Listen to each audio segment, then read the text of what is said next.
चुनाव आयोग का दायित्व तो चुनाव कराना है, निष्पक्ष चुनाव कराना है, ना कि किसी पार्टी का प्रकोष्ठ बनके किसी पार्टी के लिए काम करना है। जो बीजेपी देगी वोटर लिस्ट, उसी वोटर लिस्ट पे जो है चुनाव आयोग चुनाव कराएगी।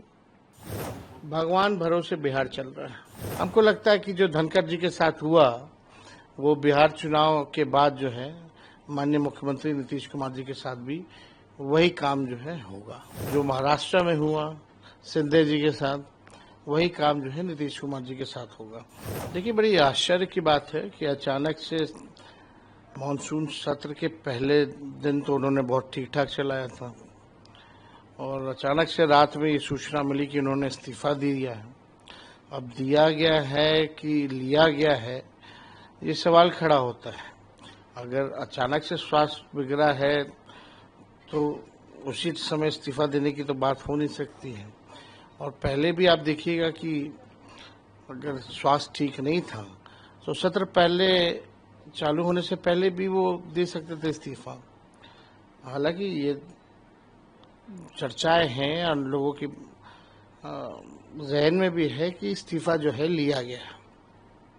अब क्या कारण है क्या नहीं कारण है ये तो वही बेहतर बता सकते हैं, लेकिन हमने तो कल पूरा उनका देखा, वो तो स्वस्थ लग रहे थे और पूरा हाउस उन्होंने चलाया है।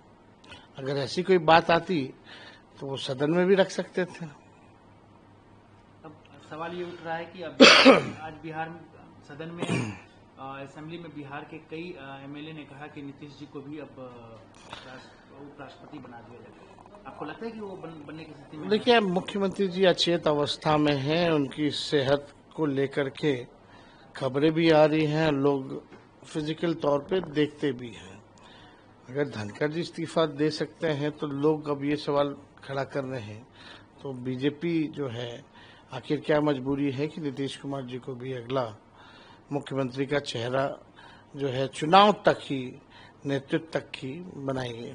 हमको लगता है कि जो धनखड़ जी के साथ हुआ वो बिहार चुनाव के बाद जो है माननीय मुख्यमंत्री नीतीश कुमार जी के साथ भी वही काम जो है होगा।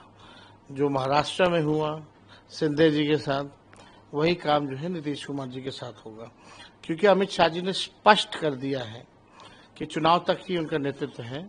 चुनाव के बाद समय बताएगा कि बिहार का मुख्यमंत्री कौन होगा। तो आप कहना चाहते हैं कि अगले धनखड़ बन जाएंगे नीतीश कुमार? ये बात तो सब लोग पहले से कह रहे हैं और हम नहीं कह रहे, अब तो अमित शाह जी ने कह दिया है। उनके आर्टिकल भी हम लोगों ने देखे हैं, उनके बयान को भी देखा है। उनका यही कहना है कि समय बताएगा कि कौन बिहार का मुख्यमंत्री होगा, अभी फिलहाल उनके नेतृत्व में रहेंगे। तो जब बीजेपी के लोगों ने ही, अमित शाह जी ने स्पष्ट कर दिया है, तो आजकल तो सब सेंट्रलाइज हो रखा है, दो लोग जो चाहते हैं वही होता है। आज सदन में आप लोग पहन के पहुंच रहे हैं, उसके पीछे क्या वजह है? देखिए, काले कुर्ते का मतलब ये है कि हम लोग जो है प्रोटेस्ट कर रहे हैं और लोकतंत्र की जननी बिहार है और वहीं से लोकतंत्र को खत्म करने का प्रयास कर रही है चुनाव आयोग बीजेपी के इशारे पे। लोगों का अधिकार ही नहीं छीन रही है वोट का, बल्कि अस्तित्व को ही मिटाने में लगी हुई है।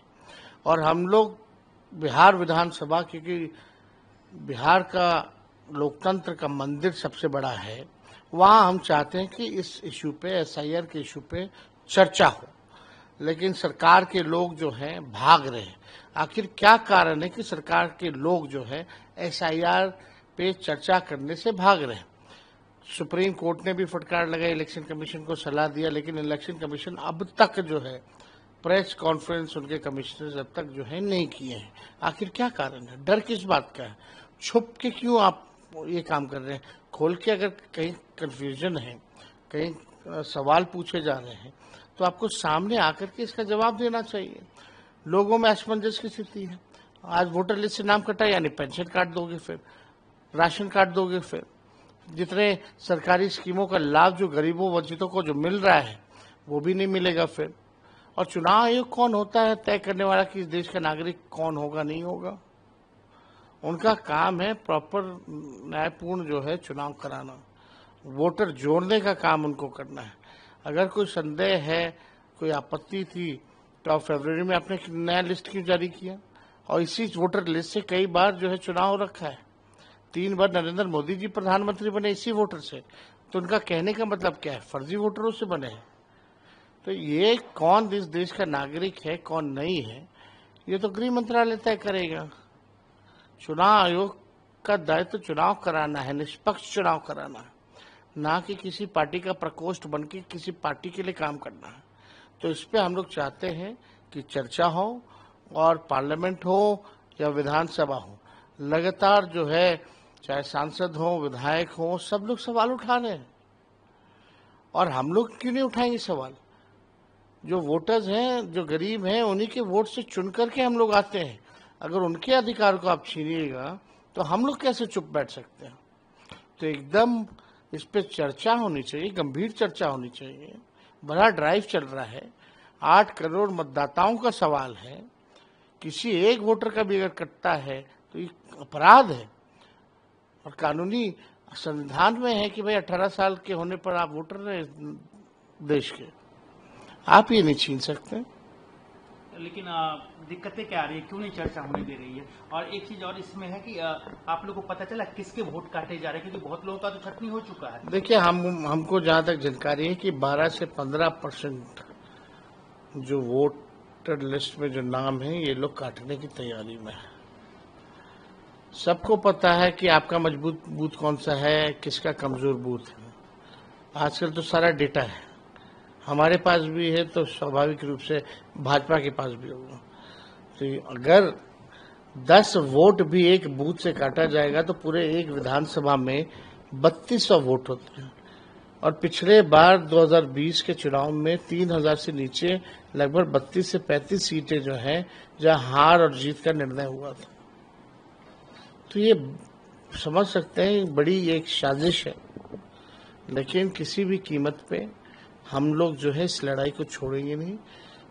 मामला कोर्ट में भी है, 28 तारीख को कोर्ट का अगला डेट है, और कोर्ट का सलाह भी नहीं मान रही है इलेक्शन कमीशन। जो डॉक्यूमेंट्स मांगे जा रहे गरीबों के पास है नहीं।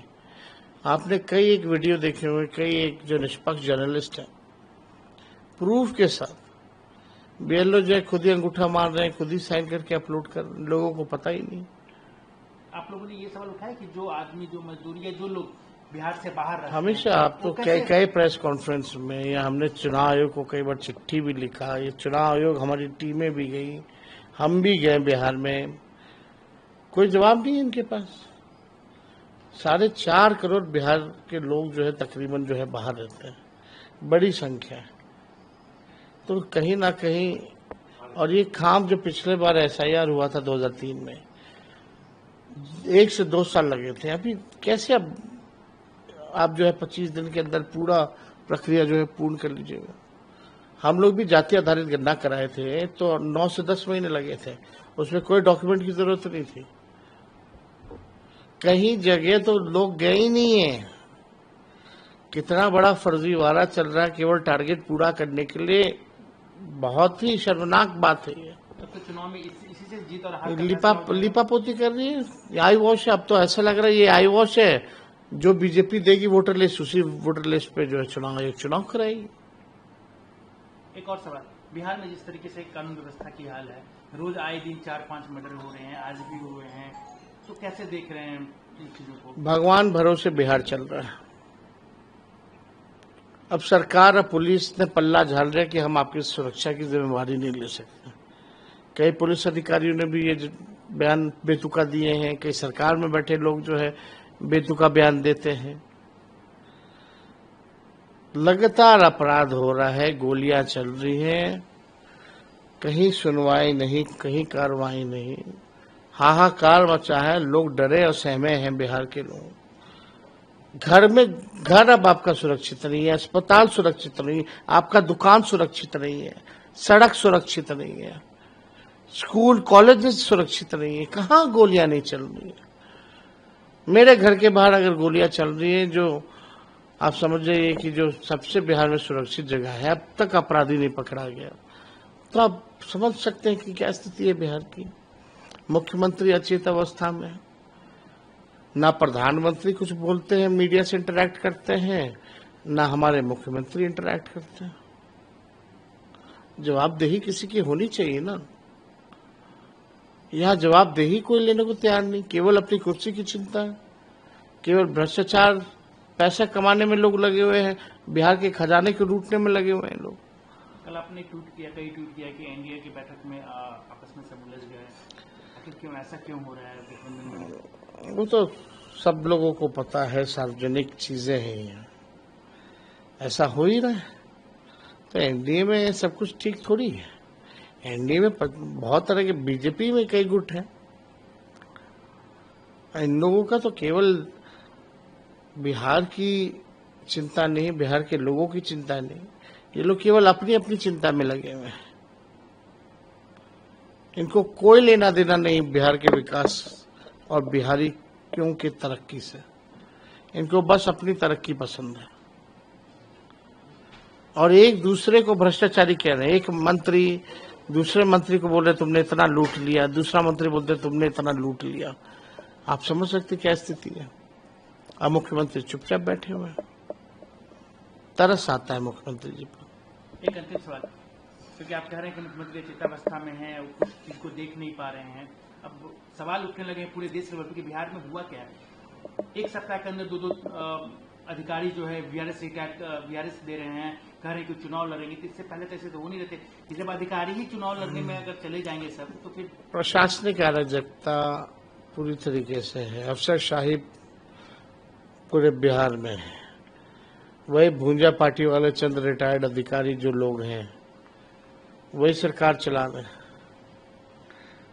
तो आप समझ सकते हैं सब जो है अपने अपने फेरा में लगा हुआ है। पोस्ट रिटायरमेंट कोई अपने लिए जगह देखना चाहता है, कोई कुछ देखना चाहता है, लेकिन बिहार की जनता बदहाल अवस्था में मारी मारी फिर रही है। ना उनको सुनवाई हो रहा, ना कोई कार्रवाई हो रहा, ना उनकी कोई बात कर रहा। हम लोग बात को उठाते हैं तो हम लोगों को गालियां दिया जाता है, लेकिन हम लोग लड़ रहे हैं, जनता के लिए लड़ रहे हैं और आगे भी लड़ते रहेंगे और इस सत्ता को उखाड़ के फेंकेंगे। नया सरकार हम लोग बनाएंगे, महागठबंधन की सरकार बनेगी।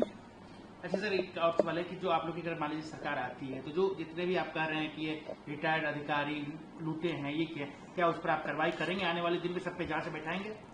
छोड़ा किसी को नहीं जाएगा, सब पे कार्रवाई होगी और ढंग से। अभी भी ईडी सीबीआई के पास एक केस है, अगर ढंग से अगर कार्रवाई करे किसी के बिना दबाव में आकर के, तो दूध का दूध पानी का पानी हो जाएगा।